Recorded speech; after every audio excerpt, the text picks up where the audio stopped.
Mumbra connection शोधून ड्रग्जची विक्री करणाऱ्या सलमान फाळकेला मदत करणाऱ्या लोकप्रतिनिधींची चौकशी करून मुंब्र्यामधील तरुण पिढीला बर्बाद करणाऱ्यांवर पोलिसांनी कठोर कारवाई करावी अशी ठाम भूमिका ठाणे राष्ट्रवादी काँग्रेसची पक्षाची असल्याचं मत महाराष्ट्र प्रदेश प्रवक्ते, ठाणे व पालघर समन्वयक, ठाणे जिल्हाध्यक्ष आनंद परांजपे यांनी व्यक्त केली आहे. ललित पाटील ड्रग्ज प्रकरणामध्ये मुंब्र्यातील सलमान फाळके याचं नाव पुढे आले. शिंदे गटाच्या प्रवक्त्या आमदार मनीषा कायंदे यांनी पत्रकार परिषदेत काही छायाचित्र दाखवली आहेत. यात ठाणे महापालिकेचे माजी विरोधी पक्षनेते शानू पठाण आणि आमदार डॉक्टर जितेंद्र आव्हाड दिसत आहेत. यावर प्रतिक्रिया देताना डॉक्टर जितेंद्र आव्हाड यांनी आपल्या इंटरव्ह्यूमध्ये फोटोला फोटो दाखवत मुख्यमंत्र्यांबरोबर हा गुंड आहे तो कोण आहे असं म्हटलं आहे.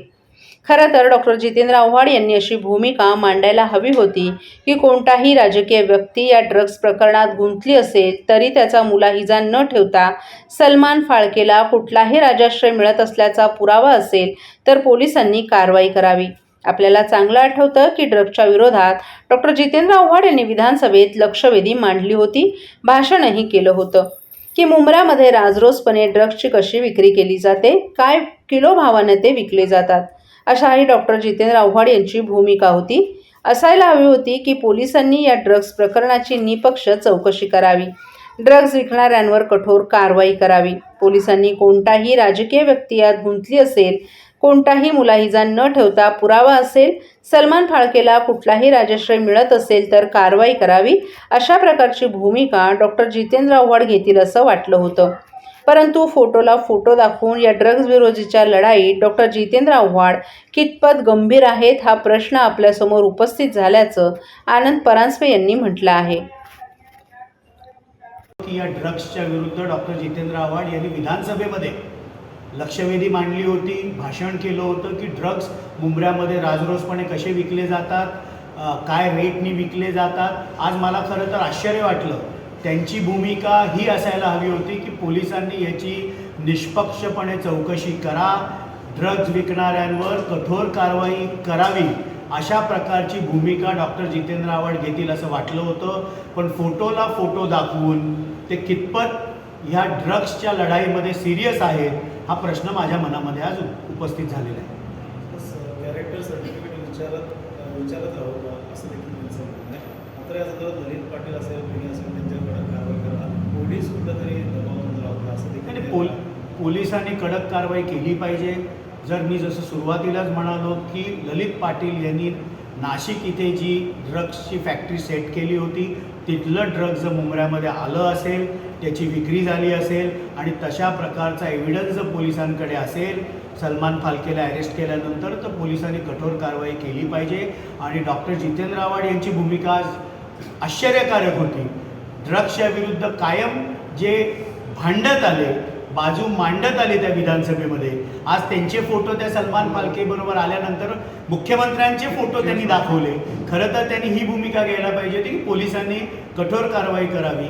ठीक आहे, पण आम्ही हीच मागणी पोलिसांकडे करतो की कठोर कारवाई पोलिसांनी केली पाहिजे. दूध का दूध पाणी का पाणी झालं पाहिजे. आणि जर मुंब्र्यातलं कोणी त्याच्यामध्ये आढळलं तर त्याला त्वरित अटक देखील झाली पाहिजे.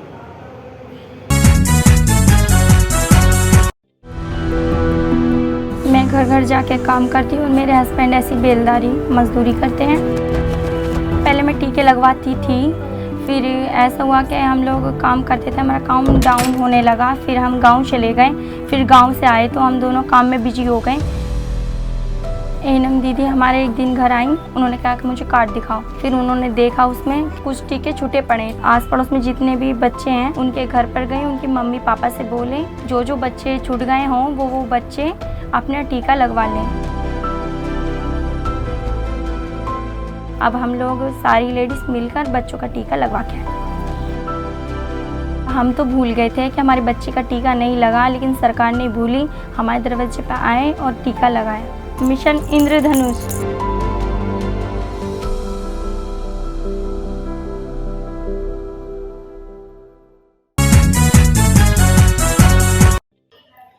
ओघवती रसाळवाणी आणि मार्मिक शैलीनं घराघरात कीर्तनाची गोडी वाढवणारे भागवत धर्माचे वैश्विक राजदूत, वारकरी संप्रदायाचे अर्धवयू परमपूज्य गुरुवर्य श्री बाबा महाराज सातारकर यांचं निधन महाराष्ट्राच्या भागवत आणि भक्ती संप्रदायासाठी मोठी हानी आहे, अशा शब्दात मुख्यमंत्री एकनाथ शिंदे यांनी ज्येष्ठ कीर्तनकार श्री बाबा महाराज सातारकर यांना श्रद्धांजली अर्पण केली आहे.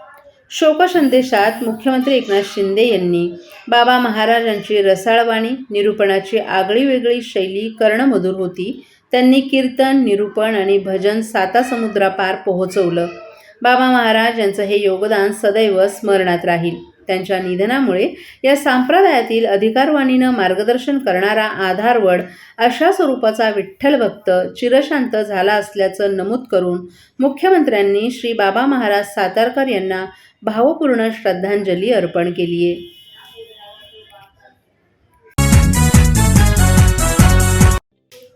सियाचीनमध्ये कर्तव्य बजावताना महाराष्ट्रातील बुलढाणा जिल्ह्यातील अग्निवीर अक्षय गवते यांचा मृत्यू झाला.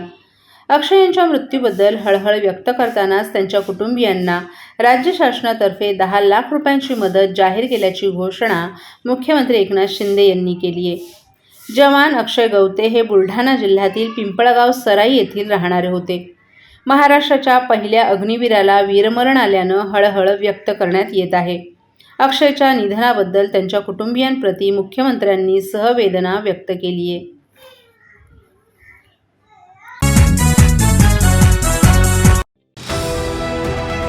TJSB सौर शक्ती कर्ज, गो ग्रीन, करा वीज बिलावर बचत. आकर्षक व्याजदर, 84 महिने परतफेड कालावधी, 80% लोन, व्यावसायिक आणि उद्योजकांकरता सुद्धा.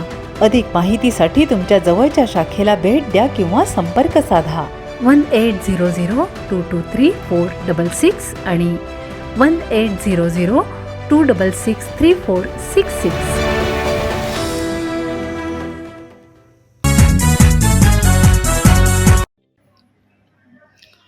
धनगर समाजाला आरक्षण देण्याला आमचा विरोध नाही, परंतु आदिवासी समाजाच्या आरक्षणातून त्यांना आरक्षण देण्यास आमचा कडाडून विरोध असल्याचं आज सकल आदिवासी समाजाच्या वतीनं सांगण्यात आले. अशा प्रकारे जर आदिवासी समाजाचा आरक्षणात धनगर समाजाला समाविष्ट केला तर मुंबई आणि इतर महानगरांना केला जाणारा पाण्याचा पुरवठा तोडू आणि सगळ्या महामार्गावरील वाहतूक बंद पाडू, असा गंभीर इशारा आज आदिवासी समाजाच्या वतीनं देण्यात आलाय. आदिवासी समाज आजही महाराष्ट्राच्या दुर्गम भागात वसलेला असून त्यांना इतर समाजांप्रमाणे मुख्य प्रवाहात आणण्यासाठी भारतीय संविधानानं आरक्षण दिले. अत्यंत मागास आणि आर्थिकदृष्ट्या दुर्बल असलेल्या या समाजाला मिळालेल्या आरक्षणातूनच धनगर समाजाला आरक्षण द्यावं असा निर्णय शासनानं घेतला असल्यानं संतप्त झालेल्या आदिवासी समाजातील संघटनांनी एकत्रित येऊन सरकारला गंभीर इशारा दिलाय. आदिवासी समाजाच्या 40हून अधिक संघटनांनी एकत्र ही समिती स्थापन केली असून या समितीची पत्रकार परिषद आज ठाण्यात आयोजित करण्यात आली होती. या पत्रकार परिषदेत कृती समितीचे सल्लागार मधुकर तळपांडे यांच्यासह अध्यक्ष यशवंत मले आणि सचिव विश्वनाथ किरकिरे यांनी देखील आदिवासी समाजाच्या पुढील समस्या मांडल्या.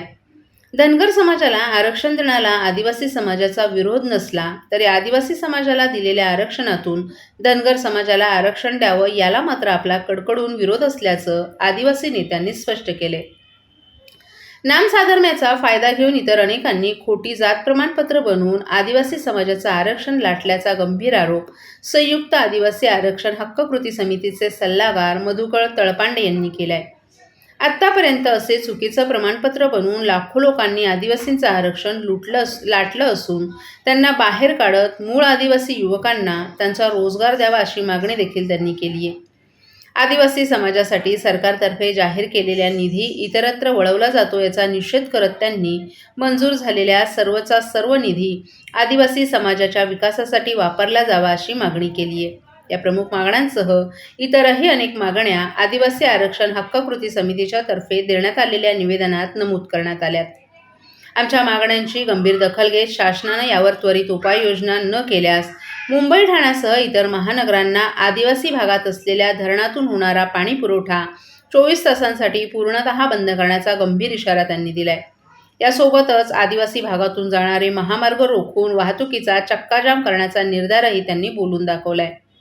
सरकारनं आमच्या मागण्या गंभीरतेनं घ्याव्यात, अन्यथा 27 ऑक्टोबर रोजी ठाण्यातील साकेत मैदान ते जिल्हाधिकारी कार्यालय असा विराट जनआक्रोश मोर्चा आदिवासींच्या वतीनं काढण्यात येईल असा इशाराही त्यांनी सरकारला दिलाय. म्हणजे त्याबाबत शासनाने काहीतरी भूमिका जाहीर करायला पाहिजे होती. उलट धनगरांचं आंदोलन थांबविण्यासाठी त्यांना 40 दिवसाचं की 50 दिवसाचं की 2 महिन्याचं त्याने वेळ मागितली आणि त्याप्रमाणे आम्ही काहीतरी करू म्हणून आम्ही एक प्रिव्हेंटिव्ह म्हणून आम्ही आमची आंदोलन सुरू केलेली आहेत. आणि तुम्ही एक महत्त्वाचं सांगितलं की याच्यामध्ये आपला कोणता मुद्दा सांगितला आपण आता गेल्या सरकारने हा एक्झॅक्ट बरोबर. गेल्या सरकारने ज्या काही धनगर बांधवांना काही 22 प्रकारच्या आदिवासींना मिळणाऱ्या सवलती दिल्या होत्या. माझं त्यांना एक विनंती आहे, आता देखील परवा काहीतरी बैठक झाली त्यात पण काही मान्य केलेलं आहे. आमची विनंती एकच आहे की गव्हर्नमेंटने खरं म्हणजे आदिवासींसाठी एक वेगळं बजेट केलं, 9% बजेट वेगळं केलेलं आहे, पण दरवर्षी त्यातला बराचसा पैसा इतर खात्याला वळवला जातो. या खात्यात येतो तो पूर्ण खर्च पडत नाही. आणि या वर्षी सुद्धा 12,000 कोटी या गव्हर्नमेंटनी इतर डिपार्टमेंटला आदिवासी विकास खात्याचे पैसे वळवलेले आहेत. आमची मागणी अशी आहे, इतर कुणाला काय द्यायचं ते द्या, पण आमच्या बजेटला हात लावू नका. उलट वळवलेला 12,000 कोटी जो रुपये निधी आहे तो या आदिवासी विकास खात्याला पुन्हा द्यावा अशी आमची विनंती आहे.